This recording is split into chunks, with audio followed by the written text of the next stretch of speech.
सो हम लोगों ने अभी तक जितना भी थर्मोडायनेमिक स्टडी की है वहाँ पर हमको एक चीज़ पता चली है कि जब भी हम हमारे सिस्टम को हीट सप्लाई करेंगे तो वो उसको वर्क में कन्वर्ट करेगी, राइट। ये हम लोग ने अभी तक स्टडी की है और वो वर्क आउटपुट ज़रूरी भी है, बिकॉज वही वर्क आउटपुट जो है उसको हम लोग हमारे प्रैक्टिकल लाइफ में और जो है जहाँ पे हमको यूज़ करना है वहाँ पे हम लोग उसको अप्लाई करेंगे, ठीक है।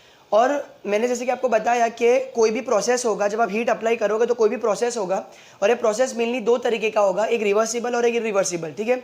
दोनों ही में आपको वर्क आउटपुट मिलता है, बट इरिवर्सिबल प्रोसेस क्योंकि वो प्रैक्टिकल प्रोसेसेस है, वहाँ पर लॉसेस होते हैं, फ्रिक्शन होता है, डिसिपेटिव इफेक्ट्स होते हैं, जिसकी वजह से हमारा जो एक्चुअल वर्क आउटपुट हमको चाहिए ना वो उससे कम मिलता है। तो हम लोग हमारे एनालिसिस में कभी भी इरिवर्सिबल प्रोसेस को स्टडी नहीं करते, रादर हम ऑलवेज रिवर्सिबल प्रोसेस को स्टडी करते हैं, ठीक है। अब उन रिवर्सिबल प्रोसेस के अंदर आपके पास 5 प्रोसेसेस है, जो कि isobaric process, isochoric process, isothermal process, isentropic process और पॉलीट्रोपिक प्रोसेस, ठीक है। तो अगर आपके पास एक स्टेट 1 दिया है, स्टेट 1 पे कुछ कंडीशंस है प्रेशर वॉल्यूम टेम्परेचर की, स्टेट 2 पे कुछ कंडीशंस है प्रेशर वॉल्यूम टेम्परेचर की, और अगर मैं आपको बोलूँ कि भाई ये जो प्रोसेस है ये प्रोसेस इस पर्टिकुलर कंडीशन से कैरी आउट हो रहा है, लेट से ये प्रोसेस आइसोथर्मली कैरी आउट हो रहा है, तो आप मुझे जो भी ये रिक्वायर्ड फॉर्मूला लगा के उसका आंसर बता दोगे, करेक्ट। बट व्हाट इफ कि अगर मुझे वर्क जो है मेरा वो कंटिन्यूस चाहिए, ठीक है, मुझे लार्ज अमाउंट ऑफ वर्क चाहिए और मुझे कंटिन्यूस वर्क चाहिए, लेट से मेरे पास एक पावर प्लांट है और वहाँ पर मुझे 8 घंटे 10 घंटे 12 घंटे तक कंटिन्यूस वर्क चाहिए, राइट। तो वो चीज़ है ना वहाँ से मिलना पॉसिबल नहीं है। क्यों? क्योंकि वहाँ पर आप क्या करते हो, आपके पास स्टेट्स डिफाइंड है, स्टेट 1 डिफाइंड है, स्टेट 2 डिफाइंड है, दोनों स्टेट्स पे आपको प्रॉपर्टीज पता है, आपको मैंने बता दिया कौन सा प्रोसेस है, फॉर्मूला लगा के आप आंसर लाओगे, आपको वर्क मिल जाएगा, फिनिश। लेकिन अगर आपको कंटिन्यूस वर्क चाहिए ना तो वो आपको वो वाले प्रोसेसेस नहीं देंगे, ठीक है। आपको क्या करना पड़ेगा, हमको पता है कि जब हमारा पिस्टन सिलेंडर अरेंजमेंट के अंदर हमारा जब पिस्टन जो है वो एक्सपांड होता है, मतलब जब वो आगे बढ़ता है और गैस जब एक्सपांड होती है तो हमको वर्क मिलता है, ठीक है। अब अगर मान लो कि ये पिस्टन आपका कंटिन्यूसली एक्सपांड होते रहे, अगर आपका पिस्टन कंटिन्यूस एक्सपांड हो, वो रुके ही नहीं, तब जाके आपको कंटिन्यूस वर्क मिलेगा। क्यों? क्योंकि हर स्टेट पे आपका प्रेशर का ड्रॉप होता रहेगा, ठीक है, कॉरेस्पॉन्डिंगली वॉल्यूम इंक्रीज होती रहेगी और आप जो है रिक्वायर्ड फॉर्मूला लगा के वर्क निकाल सकते हो। बट अगर आप थोड़ा सा इसको प्रैक्टिकली विजुअलाइज करने की कोशिश करो, इस केस में आपको कंटिन्यूस वर्क तो मिलेगा, बट आपको पिस्टन को कंटिन्यूसली एक्सपांड करना है। अगर आपको पिस्टन को कंटिन्यूसली बाहर एक्सपांड करना है, दैट मीन्स आपके सिलेंडर की लेंथ भी उतनी होनी चाहिए, आपका सिलेंडर भी बहुत लंबा होना चाहिए। और प्रैक्टिकली स्पीकिंग इतना बड़ा सिलेंडर जो है, इतना लंबा सिलेंडर हम लोग तो मतलब यूज़ नहीं करते, कहीं भी आपने ऐसा देखा नहीं होगा ना, कहीं पे आपने ऐसा सुना होगा, राइट। तो ये जो मेथड है ना, ये एकदम ही इम्प्रैक्टिकल मेथड है, इससे हमको कंटिन्यूस वर्क कभी भी नहीं मिलेगा, राइट। तो हमारे पास एक ऐसा मैकेनिज्म होना चाहिए जहाँ पे ना हम 2 लिमिट्स को सेट कर दें, ठीक है। मान लो जैसे ये आपकी लोअर लिमिट है, ये आपकी अपर लिमिट है, और आपका पिस्टन है ना इन्हीं 2 लिमिट्स के बीच में रेसिप्रोकेट करना चाहिए। आपका पिस्टन इन्हीं 2 लिमिट्स के बीच में टू एंड फ्रो मोशन करना चाहिए, ठीक है, ना वो इसके बाहर जाना चाहिए ना वो इसके बाहर जाना चाहिए, राइट। तो अगर हम इस तरीके का कोई मैकेनिज्म अगर हमारे सिस्टम में इनकॉर्पोरेट कर सके, दैट मीन्स हम लोगों ने क्या किया, हम लोगों ने एक साइकिल जो है, साइक्लिक प्रोसेस का हम लोग ने एस्टेब्लिशमेंट कर दी है, राइट। और ये जो साइकिल है, ये साइकिल ऑब्वियसली प्रोसेसेस से बनी होगी, क्योंकि मैंने आपको बताया था कि जब बहुत सारे प्रोसेसेस मिलते हैं such that the initial state becomes equal to the final state, then आपकी जो है वो साइकिल एक कंप्लीट हो जाती है, ठीक है। अब ये जो साइकिल है ये बहुत सारे प्रोसेस से बनी हुई हो सकती है। अगर ये सारे प्रोसेसेस रिवर्सिबल है, अगर ये जो सारे प्रोसेसेस जिनसे साइकिल बनी है अगर वो रिवर्सिबल है, दैट मीन्स आपकी कंप्लीट साइकिल रिवर्सिबल है, आपकी कंप्लीट साइकिल रिवर्सिबल है, ठीक है। और अगर आपकी साइकिल रिवर्सिबल है, दैट मीन्स आपको जो नेट आउटपुट मिलेगा उस साइकिल से, तो वो आपको मैक्सिमम वर्क आउटपुट मिलेगा। और आपको यही तो चाहिए, एटलीस्ट थ्योरेटिकल स्टैंड पॉइंट से हमारे पास एक ऐसी साइकिल होनी चाहिए जो कि हमको मैक्सिमम वर्क आउटपुट दे, राइट। और जितनी भी हमारे पास साइकिल्स अवेलेबल है, उन सारी साइकिल्स के अंदर से जो साइकिल हमको सबसे मैक्सिमम वर्क आउटपुट देती है वो है कार्नोट साइकिल, वो है कार्नोट साइकिल। जब आप हायर लेवल पे जाओगे तो वहाँ पे आपको और भी साइकिल्स पढ़नी पड़ेंगी, जैसे ब्रेटॉन साइकिल आएगी, रैनकाइन साइकिल आएगी, diesel cycle, Otto cycle, Atkinson cycle, Stirling cycle. But वो सारी साइकिल पढ़ने से पहले आपको ये साइकिल पढ़ना जरूरी है। इसलिए आप देखोगे, आप प्रीवियस क्वेश्चन को भी जब उठा के देखोगे ना, तो अगर सेकंड लॉ में से न्यूमेरिकल आया है तो वो कार्नोट साइकिल ही के ऊपर न्यूमेरिकल आया है, राइट। तो इसके लिए हमको ये पढ़ना बहुत ज़रूरी होता है। कार्नोट साइकिल, जैसे कि मैंने आपको बताया कि ये ऐसी साइकिल है जो कि रिवर्सिबल प्रोसेस से बनी है, और क्योंकि वो रिवर्सिबल प्रोसेस से बनी है तो ये पूरी साइकिल रिवर्सिबल है, ठीक है। अब जैसे कि मैंने आपको लास्ट सेक्शन में भी डिस्कस किया था कि ऐसे डिवाइसेस जो कि हीट को लेते हैं और वर्क प्रोड्यूस करते हैं, उनको हम लोग क्या बोलते हैं, उनको हम लोग बोलते हैं हीट इंजन। यानी जो डिवाइसेस हमको हीट लेकर वर्क देते हैं वो होते हैं हमारे हीट इंजन। सिमिलरली ऐसे डिवाइसेस जो हमारे से वर्क लेते हैं उनको हम लोग बोलते हैं रेफ्रिजरेटर्स या फिर हीट पंप, राइट। जो हीट लेकर वर्क प्रोड्यूस करते हैं वो होते हैं हीट इंजन, और जो वर्क लेते हैं जो वर्क कंज्यूम करते हैं वो होते हैं रेफ्रिजरेटर्स या फिर हीट पंप, राइट। अब क्योंकि कार्नोट साइकिल जो है वो हमारी रिवर्सिबल, कार्नोट साइकिल में 4 प्रोसेसेस है और कार्नोट साइकिल जो है वो रिवर्सिबल साइकिल है, राइट, बिकॉज वो चारों प्रोसेसेस रिवर्सिबल है, तो इसके लिए कंप्लीट साइकिल भी रिवर्सिबल है। तो जो हीट इंजन उस कार्नोट साइकिल के ऊपर वर्क करेगा, ठीक है, जो हीट इंजन उस कार्नोट साइकिल पे वर्क करेगा उसको हम लोग बोलेंगे कार्नोट हीट इंजन, राइट। और क्योंकि वो रिवर्सिबल प्रोसेस से बनी है तो हम लोग सेम हीट इंजन को अगर सारे प्रोसेस को रिवर्स कर दे तो जो हीट इंजन हीट लेके वर्क प्रोड्यूस कर रहा है, सारे प्रोसेसेस रिवर्स करने के बाद वही हमको वर्क लेके हीट भी प्रोड्यूस करने लगेगा। That means same Carnot engine को जो है ना हम रिवर्सिबल रेफ्रिजरेटर या फिर रिवर्सिबल हीट पंप की तरह भी वर्क करवा सकते हैं, राइट। तो सबसे पहले हम लोग हमारे कार्नोट साइकिल का और कार्नोट हीट इंजन का एनालिसिस करेंगे और उसके बाद हम लोग जो है वो रेफ्रिजरेटर्स और हीट पंप के ऊपर जाएंगे। तो सबसे पहले हम लोग जो है ना यहाँ पर सेटअप को समझ लेते हैं, ठीक है। यहाँ पर आपको दिख रहा होगा ये हमारा पिस्टन सिलेंडर डिवाइस है, ये हमारा पिस्टन सिलेंडर अरेंजमेंट है, ठीक है। ये जो वॉल आपको दिख रही है सिलेंडर की, ये जो सिलेंडर की वॉल है और ये जो वॉल है ना, इसको मैंने क्या कर दिया, इसको मैंने एडियाबेटिक कर दिया, एडियाबेटिक कवर से मैंने इसको कवर कर दिया। मैंने लिखा है एडियाबेटिक या फिर इंसुलेटेड। दैट मीन्स कि हमारे सिस्टम से ना इन वॉल्स के थ्रू हीट बाहर नहीं जा पाएगी। ये जो 2 वॉल्स है ना, इन 2 वॉल्स के थ्रू हीट बाहर नहीं जा पाएगी, करेक्ट। जो हमारी तीसरी वॉल है उसको यहाँ पे पिस्टन ने जो है वो मतलब रोक के रखा है, तो पिस्टन जो है वो आगे पीछे रेसिप्रोकेट होगा, पिस्टन आगे पीछे रेसिप्रोकेट हो जाएगा। और जो हमारी चौथी वॉल है ना, यहाँ पर हम लोगों ने एक डायथर्मिक कवर लगाया है। जो हमारी चौथी वॉल है यहाँ पर हम लोगों ने एक डायथर्मिक कवर लगाया है। डायथर्मिक उसको बोलते हैं जो अपने अंदर से हीट को फ्लो करने देता है, ठीक है। एडियाबेटिक वो होता है जो हीट को फ्लो नहीं करने देता और डायथर्मिक वो होता है जो हीट को फ्लो करने देता है, ठीक है। तो ये जो चौथी वॉल है इसको हम लोगों ने डायथर्मिक कवर से यहाँ पे कवर कर दिए, राइट। यहाँ पर आप लोगों को सोर्स दिख रहा होगा, मैंने आप लोगों को सोर्स एक्सप्लेन किया हूँ। सोर्स बोलो या हाई टेम्परेचर रेजर्वॉयर, एक ऐसा रेजर्वॉयर जो कि हीट लेता है, जो कि हीट देता है आपके सिस्टम को।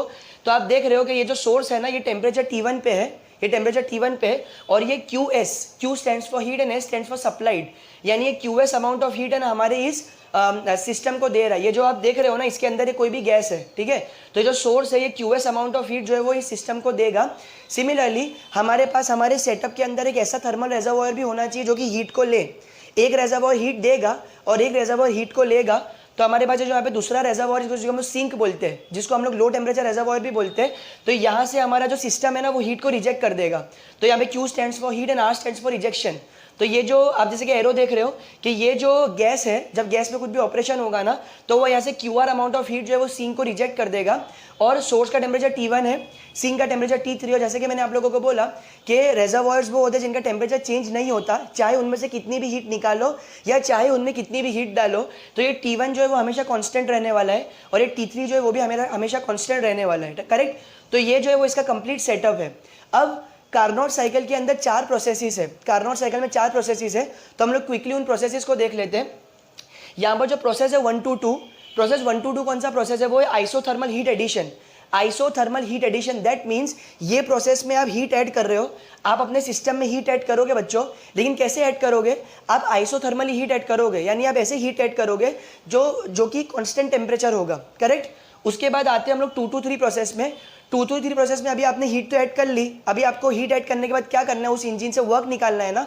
तो वर्क निकालने के लिए आपको एक्सपांशन करना पड़ेगा, ठीक है। तो वो आप एक्सपांशन करोगे, लेकिन कैसे एक्सपांशन होगा बच्चों, वो होगा आइसेंट्रोपिक एक्सपांशन, आइसेंट्रोपिक एक्सपांशन।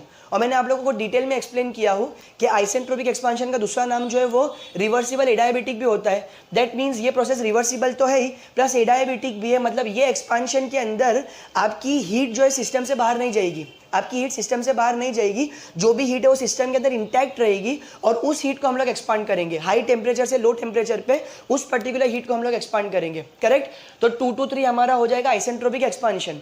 फिर 3 to 4 में हम लोग क्या करेंगे, हीट को रिजेक्ट करेंगे, बिकॉज मैंने आपको बताया था कि केल्विन प्लैंक स्टेटमेंट बोलता है कि एक जो रेजर्वॉयर आपके सिस्टम को हीट देता है, दूसरा रेजर्वॉयर होना चाहिए जो कि सिस्टम से हीट लेगा।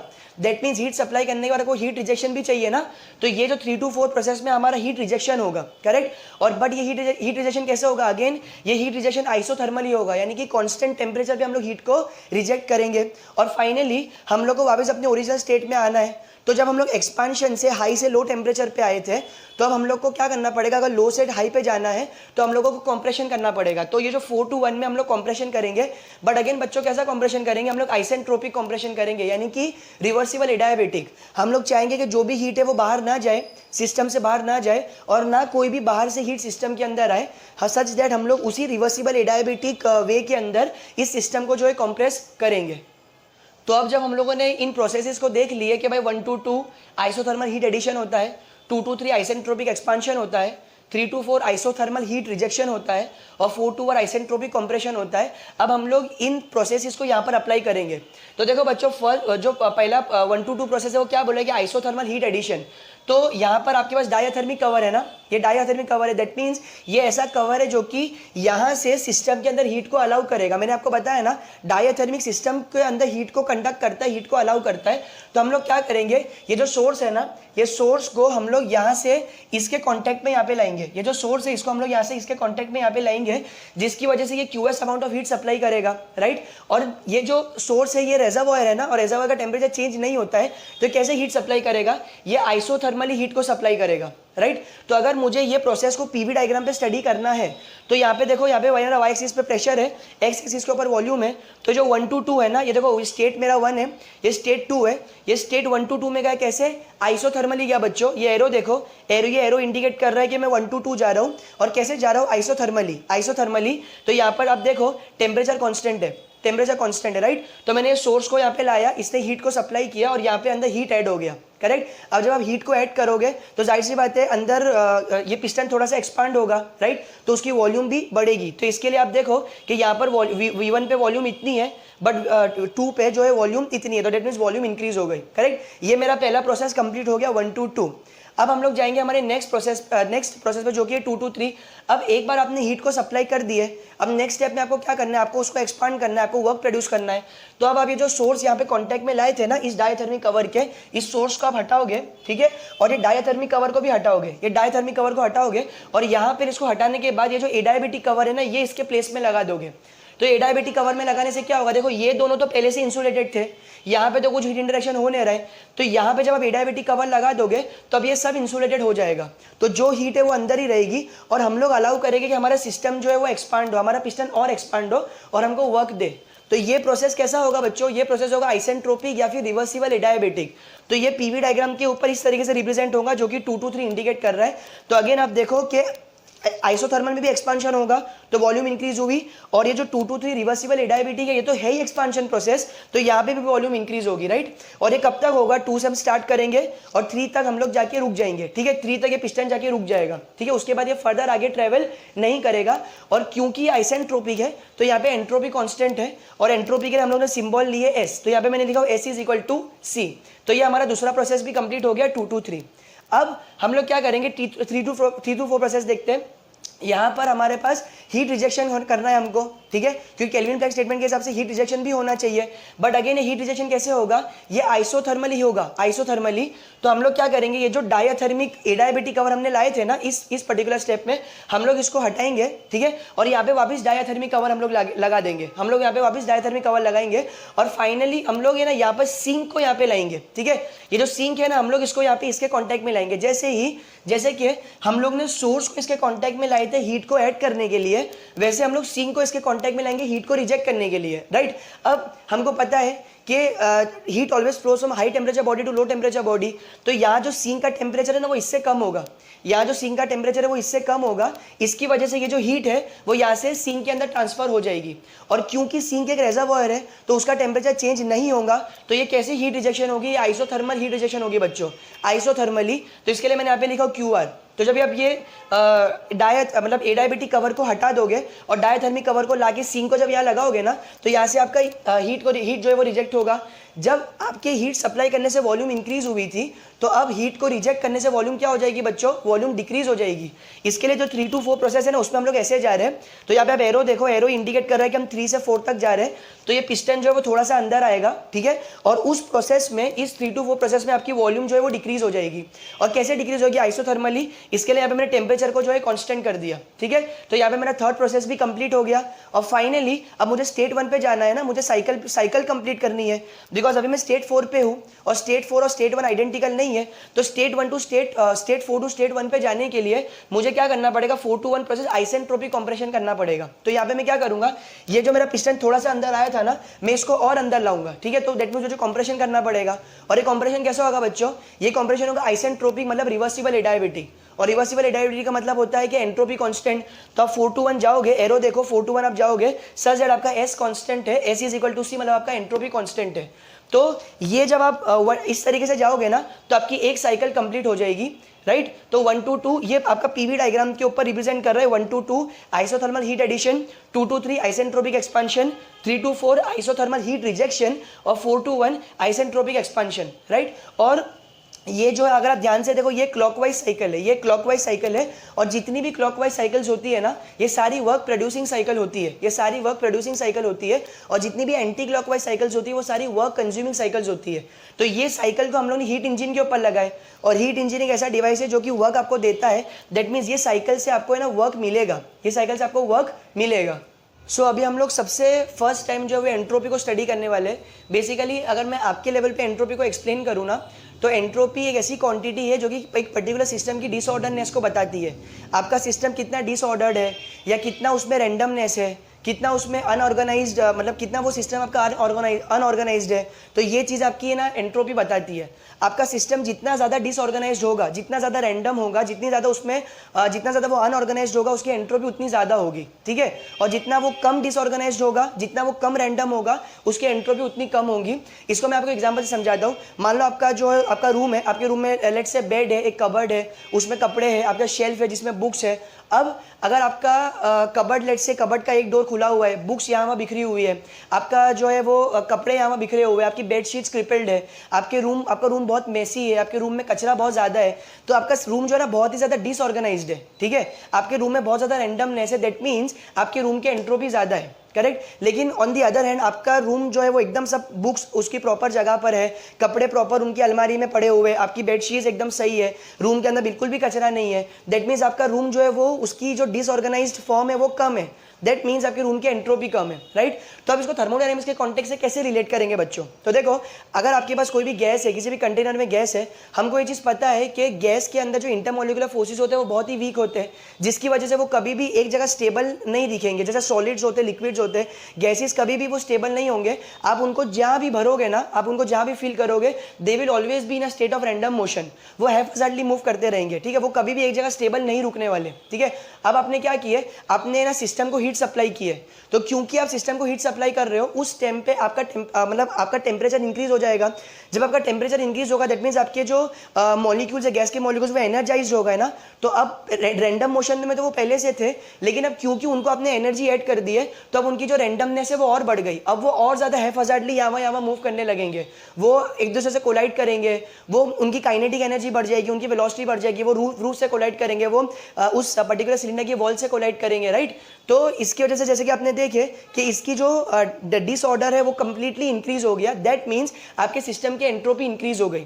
तो बहुत ही सिंपल कॉन्सेप्ट है बच्चों कि जब आप सिस्टम के अंदर हीट को सप्लाई करते हो तो एंट्रोपी बढ़ती है। ये कॉन्सेप्ट आप ध्यान रखना, जब आप सिस्टम में हीट को सप्लाई करते हो तो आपकी एंट्रोपी बढ़ती है, और जब आप सिस्टम से हीट को निकालते हो तो उसकी एंट्रोपी ऑटोमेटिकली कम हो जाती है।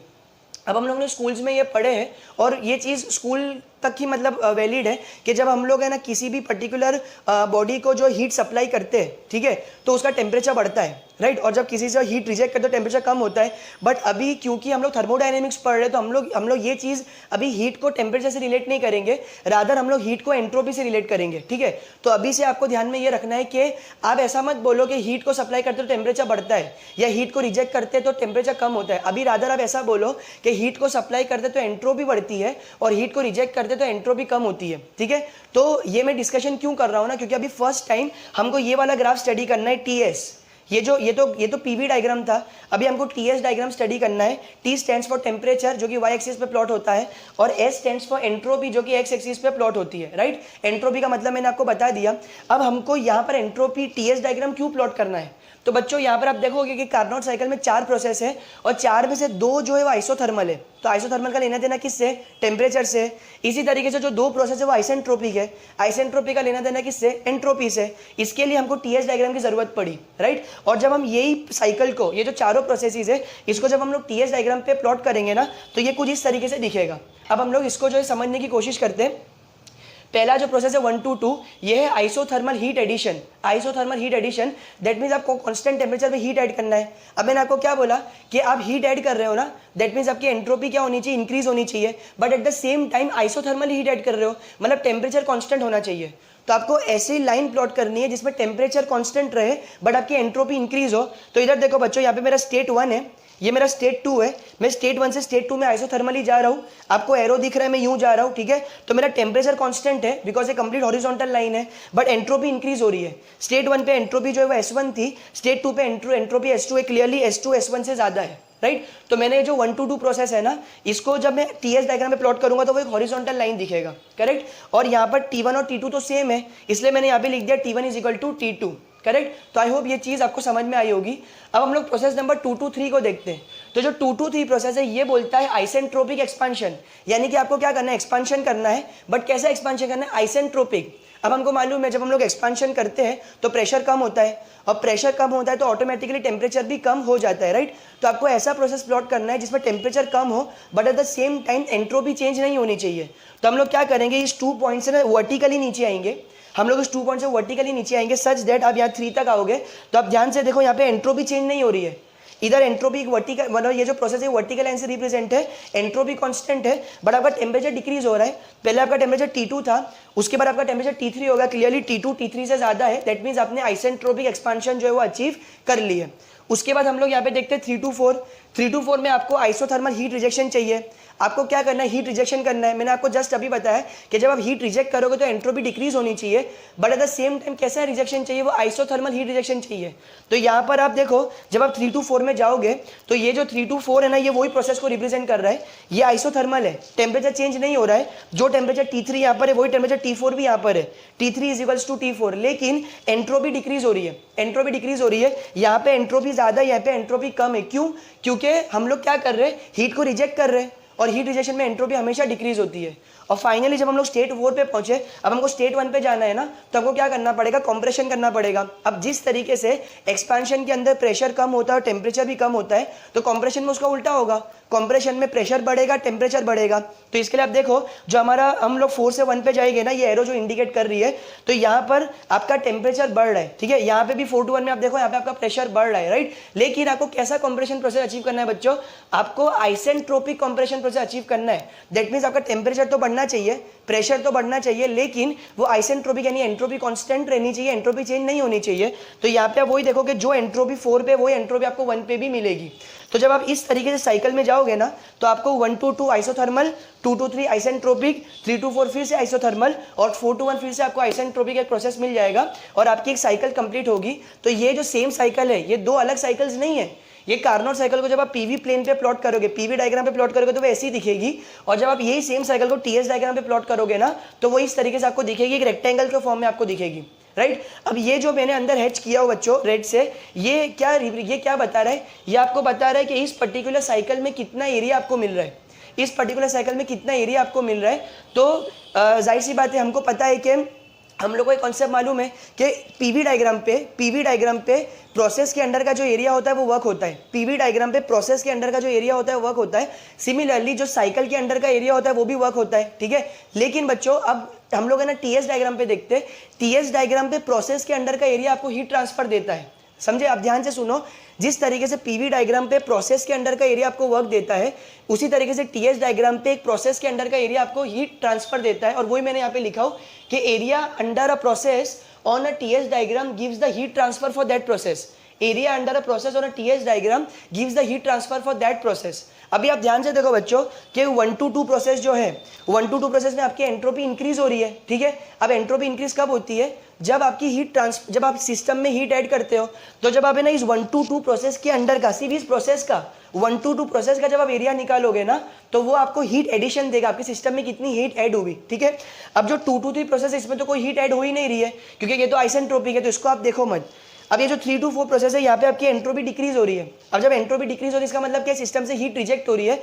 तो जब आप इस पर्टिकुलर प्रोसेस का सिर्फ इस 3 to 4 के अंडर का जब एरिया लोगे, तो वो आपको बताएगा कि आपकी इस प्रोसेस में कितनी हीट रिजेक्ट हुई है। और फाइनली जो 4 to 1 है, यहाँ पे भी एंट्रोपी चेंज नहीं हो रही है, मतलब या तो ना इस प्रोसेस में ना तो हीट सप्लाइड हो रही है, ना तो हीट रिजेक्ट हो रही है, राइट। तो ये तो प्रोसेस की बात हो गई, लेकिन हमको मालूम है for a cyclic process, for a cycle, the summation of the all the net heat transfer is equal to summation of all the work transfer. Summation of all the net heat transfer is equal to summation of all the work transfer. That means जब आप इस cycle का area लोगे, आप इस पूरे cycle का area लोगे ना, तो यहाँ पे जितना आपको वर्क आएगा ना, वो एग्जैक्टली आपकी हीट को इक्वल होगा, ठीक है। सिमिलरली जब आप इस साइकिल के अंदर का एरिया लोगे, पूरे साइकिल का एरिया लोगे, ये जो मैंने रेड में हैच किया, जब आप ये एरिया लोगे, तो यहाँ पे टीएस डायग्राम में आपको हीट मिलेगा, लेकिन वो हीट आपके वर्क को भी इक्वल होगा। तो अगेन मेरा मतलब मैं ये चीज़ को दोबारा रिपीट कर रहा हूँ कि पीवी डायग्राम पे प्रोसेस के अंडर का एरिया आपको वर्क देता है, ठीक है। उसी तरीके से टीएस डायग्राम में प्रोसेस के अंडर का एरिया आपको हीट देता है, लेकिन ये दोनों ही डायग्राम में, ठीक है, चाहे पीवी डायग्राम हो या टीएस डायग्राम हो, जब आप एक साइकिल के अंडर का एरिया लेते हो ना, साइकिल के अंडर का, तो वो आपको वर्क भी देता है और वो आपको हीट भी देता है। क्यों? Because for a cyclic process first law क्या बोलता है, summation of all the net heat transfer should be equal to summation of all the work transfer, right. तो अब जब हम लोगों ने ये चीज़ को समझ लिए, तो हम लोग है ना देखते हैं कि ये कार्नोट हीट इंजन की एफिशिएंसी क्या है बच्चों, ठीक है। तो यहाँ पे मैंने लिखा हो ईटा CHE, CHE stands for Carnot heat engine. तो ये कार्नोट हीट इंजन की जो एफिशिएंसी है उसका बेसिक सा फॉर्मूला क्या है, आउटपुट अपॉन इनपुट। ये तो बेसिक सा फॉर्मूला जो हमने पहले भी किया था, आउटपुट अपॉन इनपुट।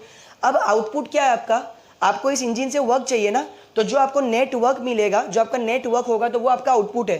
तो न्यूमरेटर में मैंने लिख दिया net work output, net work done, और यहाँ पे मैंने लिख दिया W नेट, ठीक है। सिमिलरली इनपुट क्या है, इनपुट आपकी हीट सप्लाइड है, कि आपने सिस्टम को कितनी हीट सप्लाई की है, क्योंकि जब तक आप हीट सप्लाई नहीं करोगे तब तक आप वो कन्वर्ट कैसे होगी, तब तक आपको वर्क कैसे मिलेगा। तो डिनोमिनेटर में आ गया हीट सप्लाइड, और उसके लिए मैंने सिंबल यूज किया QS, ठीक है। तो यहाँ पे W नेट अपॉन QS है, राइट। अब जैसे कि मैंने आपको बोला कि ये हम लोग साइकिल की बात कर रहे हैं ना, तो साइकिल के अंदर चाहे TS डायग्राम हो या PV डायग्राम हो, जो साइकिल के अंदर का एरिया होगा वो हीट और वर्क दोनों को इक्वल होगा। तो हम लोग यहाँ पे TS डायग्राम पे देखते हैं, TS डायग्राम में ना ये चीज़ आपको रेक्टेंगल दिख रही है, राइट, ये रेक्टेंगल दिख रही है, और रेक्टेंगल का एरिया लेना आसान है। रेक्टेंगल का एरिया क्या है, लेंथ इंटू ब्रेथ, ठीक है। तो यहाँ पर जो लेंथ है, तो यहाँ पर एंट्रोपी S2 है, यहाँ पे एंट्रोपी S1 है, तो यहाँ पे लेंथ कितनी है, S2 - S1। जो लेंथ है मेरी वो S2 - S1। सिमिलरली यहाँ पर मेरा टेम्परेचर T1 है और यहाँ पे मेरा टेम्परेचर T3 है, ठीक है। ऑब्वियसली T1 T2 को इक्वल है और T3 T4 को इक्वल है। तो यहाँ पे मेरा टेम्परेचर T1 है, यहाँ पे मेरा टेम्परेचर T3 है। तो जब मैं इन दोनों को माइनस करूंगा तो मुझे इस पर्टिकुलर रेक्टेंगल की ब्रेथ भी मिल जाएगी। तो अगर मैं लेंथ इंटू ब्रेथ करूंगा, तो लेंथ क्या है मेरा बच्चों, S1 - S2, और ब्रेथ क्या है मेरा T1 - T2। तो ये क्या है, इस पर्टिकुलर रेक्टेंगल का एरिया है, और ये जो रेक्टेंगल का एरिया है वही तो हीट ट्रांसफर है, और जो हीट ट्रांसफर है वही तो वर्क ट्रांसफर है, क्योंकि हम लोग साइकिल की बात कर रहे हैं।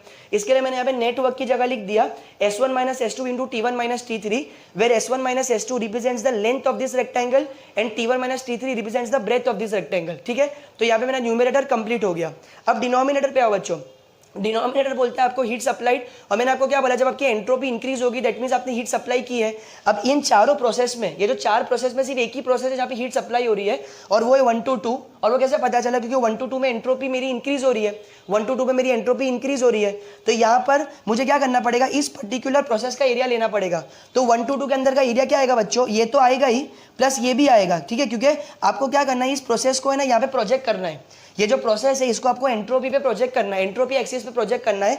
तो ये लाइन, अब ये भी एक रेक्टेंगल बन रहा है ना, ये पूरा देखो, ये पूरा रेक्टेंगल बन रहा है। तो इस रेक्टेंगल की लेंथ क्या है, अगेन S1 - S2, इस रेक्टेंगल की लेंथ S1 - S2 है। लेकिन दिस टाइम हम लोग इसकी ब्रेथ के लिए क्या कर रहे हैं, हम लोग इसकी ब्रेथ के लिए यहाँ से जा रहे हैं। पहले हम लोग क्या करते थे, नेटवर्क के लिए हम लोग ब्रेथ के लिए यहाँ से ले रहे थे, लेकिन अब हम लोग इसकी ब्रेथ के लिए यहाँ से जा रहे हैं। तो यहाँ से जब आप यहाँ तक का जाओगे तो आपको टेम्परेचर कितना मिलेगा, वो होगा T1। जब आप यहाँ से यहाँ जाओगे तो आपको टेम्परेचर मिलेगा T1। तो इसकी इस पर्टिकुलर प्रोसेस, ये जो रेक्टेंगल बन रहा है, ये जो रेक्टेंगल बन रहा है ना 1 to 2 के अंदर, उसकी लेंथ है S1 - S2 और उसकी जो ब्रेथ है वो है T1, और ये रिप्रेजेंट कर रहा है आपका हीट सप्लाइड। तो यहाँ पे मैंने लिख दिया S1 - S2 into T1, S1 - S2 into T1।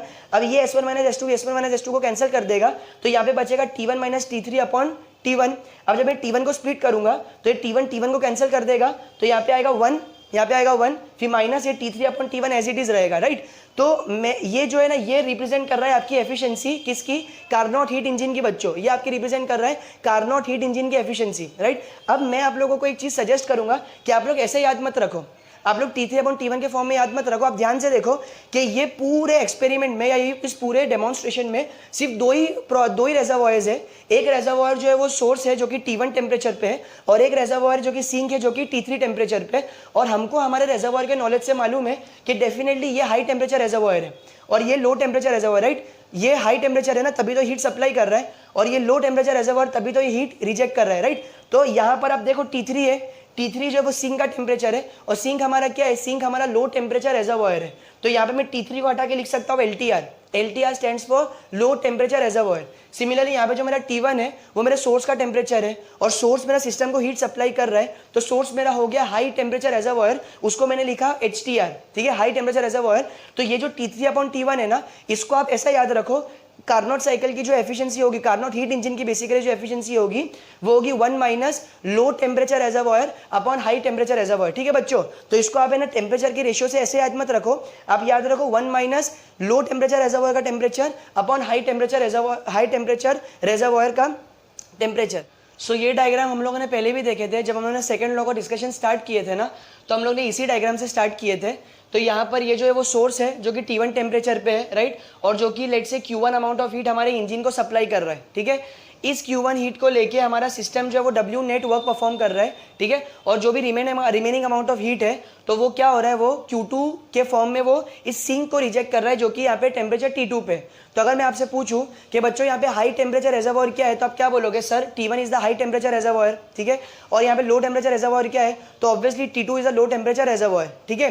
लेकिन अगर आप ध्यान से थोड़ा सा रिकॉल करो तो जब मैं आपको ये चीज़ तभी एक्सप्लेन कर रहा था तो वहाँ पर मैंने रिवर्सिबल का शायद डिस्कशन नहीं किया था। क्यों? क्योंकि हम लोग वहाँ पर उस टाइम पे उस पॉइंट ऑफ टाइम पे जिस इंजन की बात कर रहे थे ना, वो हमारा एक्चुअल इंजन था, और हमको मालूम है कि जो हमारे एक्चुअल इंजन्स होते हैं वो हमारे इरिवर्सिबल इंजन्स होते हैं। तो जब हम लोगों ने इसका जब एफिशिएंसी कैलकुलेट की थी ना, तो ये जो eta of actual heat engine कितनी आई थी, 1 माइनस Q2/Q1, 1 माइनस Q2/Q1, ठीक है। तो यहाँ पर Q2 is the heat which is being rejected to the lower temperature reservoir. Similarly Q1 is the heat which is accepted from the higher temperature reservoir, right. तो ये जो efficiency थी ना, यानी कि 1 माइनस हीट का रेशियो, ये थी हमारी एफिशिएंसी, बट ये हमारे एक्चुअल हीट इंजन की एफिशिएंसी थी, या फिर आप ऐसा कह लो कि इरिवर्सिबल हीट इंजन की एफिशिएंसी थी, ठीक है। लेकिन अभी हम लोगों ने कार्नोट इंजन को डिस्कस किया, और कार्नोट इंजन जो वो चार प्रोसेसेस से कार्नोट साइकिल जो है वो 4 प्रोसेसेस से बनी है जो कि इनहेरेंटली रिवर्सिबल है। तो ऑटोमेटिकली पूरी कार्नोट साइकिल भी रिवर्सिबल हो गई, और कार्नोट साइकिल के ऊपर कार्नोट इंजन वर्क कर रहा है, दैट मीन्स आपका पूरा कार्नोट इंजन भी रिवर्सिबल हो गया, ठीक है। तो इसके लिए अगर आपको प्रॉब्लम के अंदर उसने आपको ऐसे वर्ड्स मिले कि जैसे कार्नोट इंजन दिया है या फिर रिवर्सिबल इंजन दिया है, ठीक है, रिवर्सिबल हीट इंजन दिया है, तो आपको कुछ भी नहीं सोचना है, आपका दिमाग आपको तुरंत ये बोलना चाहिए कि वो आपको कार्नोट इंजन के बारे में बोल रहा है, ठीक है। तो जब आप कार्नोट हीट इंजन की एफिशिएंसी निकालोगे तो वो आएगा 1 माइनस, मैंने आपको क्या बोला, low temperature reservoir minus high temperature reservoir, low temperature reservoir upon high temperature reservoir. तो यहाँ पे बताओ कि लो टेम्परेचर रेजर्वॉयर का टेम्परेचर कितना है, T2 है, ठीक है। यहाँ पे लो टेम्परेचर रेजर्वॉयर का टेम्परेचर T2 है, और हाई टेम्परेचर रेजर्वॉयर का टेम्परेचर कितना है, T1 है, ठीक है। तो जब हम यहाँ पे Q2/Q1 लिखे ना, तो Q2 को सिंपली T2 से रिप्लेस कर दो और Q1 को सिंपली T1 से रिप्लेस कर दो। तो ये जो फॉर्मूला जब बनेगा, यानी कि 1 माइनस टेम्परेचर का रेशियो, ये आपको इस पर्टिकुलर कार्नोट इंजन की एफिशिएंसी देगा बच्चों, ठीक है। लेकिन जब आपको प्रॉब्लम में उसने ऐसे वर्ड्स नहीं दिया कि कार्नोट है या फिर रिवर्सिबल है, तो आप है ना अपनी मर्जी से अज्यूम नहीं कर सकते, आपको उसको बाई नेचर एक इरिवर्सिबल प्रोसेस की तरह ट्रीट करना पड़ेगा, यानी कि एक्चुअल जो है वो इंजन की तरह आपको ट्रीट करना पड़ेगा, और तब आपको ये वाला फॉर्मूला लगाना पड़ेगा 1 माइनस Q2/Q1। लेकिन अगर आपको कार्नोट बोला है तो आप ये वाला फॉर्मूला लगाएंगे 1 माइनस T2/T1, ठीक है। अब अगर आपको ये चीज़ समझ में आई तो मैं आपको बोल रहा हूँ कि कार्नोट इंजन जो है वो एक रिवर्सिबल इंजन है, राइट। रिवर्सिबल का मतलब ये है कि एक तो मैक्सिमम वर्क आउटपुट तो वो आपको देगा ही, लेकिन एट द सेम टाइम वो उसके सारे प्रोसेसेस को मैं रिवर्स भी कर सकता हूँ। दैट मीन्स कि जो इंजन मेरा मुझको वर्क दे रहा है ना, मैं उसको रिवर्स करके उसको वर्क मतलब उसको वर्क दे के, ठीक है, जो इंजन मुझको वर्क दे रहा है मैं उसको रिवर्स सारे प्रोसेस को रिवर्स करवा के उस इंजन को वर्क दे के उसको है ना एज अ रेफ्रिजरेटर या एज अ हीट पंप भी वर्क करवा सकता हूँ। ये है ना कार्नोट साइकिल की सबसे बड़ी एडवांटेज है, ठीक है, कि हम लोग उसको हीट इंजन की तरह भी ट्रीट करवा सकते हैं और उसको रेफ्रिजरेटर्स और हीट पंप की तरह भी बिहेव करवा सकते हैं। तो आप याद करो, जब मैं आपको रेफ्रिजरेटर्स के बारे में एक्सप्लेन कर रहा था तो वहां पर हम लोगों ने ये निकाले थे सीओपी। सीओपी का मतलब होता है कोएफिशिएंट ऑफ परफॉर्मेंस। तो coefficient of performance of actual refrigerator is equal to Q2 upon Q1 minus Q2। Q2 हमारा यहाँ से डिजाइड इफेक्ट था जो हमको यहाँ पर चाहिए था अपॉन Q1 माइनस Q2, ठीक है। यानी कि जब आप एक्चुअल रेफ्रिजरेटर्स की बात करोगे या जब आप इरिवर्सिबल रेफ्रिजरेटर्स की बात करोगे तो यहाँ पे सीओपी जो वो हीट का रेशियो होगा, ठीक है। बट अगर आप यहाँ पे थोड़ा सा एनालॉजी मिलाओ तो Q2 को हमने T2 से रिप्लेस किए और Q1 को हमने T1 से रिप्लेस किए, तो सेम चीज़ हम यहाँ पे भी तो कर सकते हैं। अगर वही इंजन अगर मान लो वही रेफ्रिजरेटर अगर आपका कार्नोट रेफ्रिजरेटर बन जाता है तो Q2 को आपको किससे रिप्लेस करना पड़ेगा, T2, ठीक है, और Q1 को रिप्लेस करना पड़ेगा T1 से और Q2 को हो जाएगा रिप्लेस करना पड़ेगा T2 से, राइट। तो ये जो T2 upon T1 minus T2 है ना, ये आपका बन जाएगा COP ऑफ कार्नोट रेफ्रिजरेटर। तो जैसे कि आप देखो कि जब एक्चुअल रेफ्रिजरेटर्स की बात हो रही थी तो यहाँ पे COP जो थी वो हीट के रेशियो में थी, लेकिन जब कार्नोट रेफ्रिजरेटर की COP की बात हो रही है तो हीट का वो टेम्परेचर के रेशियो में, और बहुत आसान है, कोई मुश्किल फॉर्मूला नहीं है, सिर्फ Q2 को T2 से रिप्लेस करो और Q1 को T1 से रिप्लेस करो। सिमिलरली जब हम लोग हीट पंप की बात कर रहे थे तो यहाँ पर हम लोग यहाँ पर पंप कर रहे थे ना हीट को, तो Q1 हमारा डिजाइड इफेक्ट था, तो यहाँ पे मैंने न्यूमरेटर में Q1 लिख दिया और डिनोमिनेटर में मैंने Q1 माइनस Q2 लिख दिया। तो ये जो हीट का रेशियो है ये मेरे को COP of actual heat pump बताता है बच्चों, ये मुझको COP of actual heat pump बताता है। लेकिन मुझको तो कार्नोट हीट पंप को स्टडी करना है अगर, तो क्या करूंगा मैं, Q1 को T1 से रिप्लेस कर दूंगा और Q1 को अगेन T1 से रिप्लेस करके Q2 को T2 से रिप्लेस करूंगा। तो जो मेरा एक्चुअल हीट पंप का COP होगा वो हीट का रेशियो है, लेकिन जो मेरा कार्नोट हीट पंप का COP वो मेरा टेम्परेचर का रेशियो है, राइट। तो अगर आपको हीट इंजन अगर अच्छे से समझ में आया, अगर आपको कार्नोट साइकिल हीट इंजन के लिए अच्छे से समझ में आई, तो मुझे नहीं लगता है कि रेफ्रिजरेटर्स के लिए या फिर हीट पंप के लिए आपको समझने में कोई दिक्कत होनी चाहिए, क्योंकि ये कार्नोट साइकिल जैसे कि मैंने बताया पूरी रिवर्सिबल साइकिल है।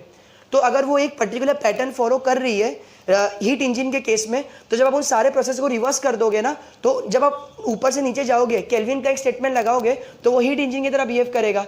लेकिन जब आप कोलोशियल स्टेटमेंट लगाओगे, जब नीचे से ऊपर जाओगे, तो वही हीट इंजन, वही सेम हीट इंजन आपका रेफ्रिजरेटर और हीट पंप की तरह बिहेव करेगा, राइट। तो आई होप ये वाला डिस्कशन जो है वो आपको क्लियर है। अब इसके बाद हम लोग इसके जो है वो कुछ अच्छे जो प्रीवियस ईयर्स में न्यूमेरिकल है हम लोग उसको देखेंगे।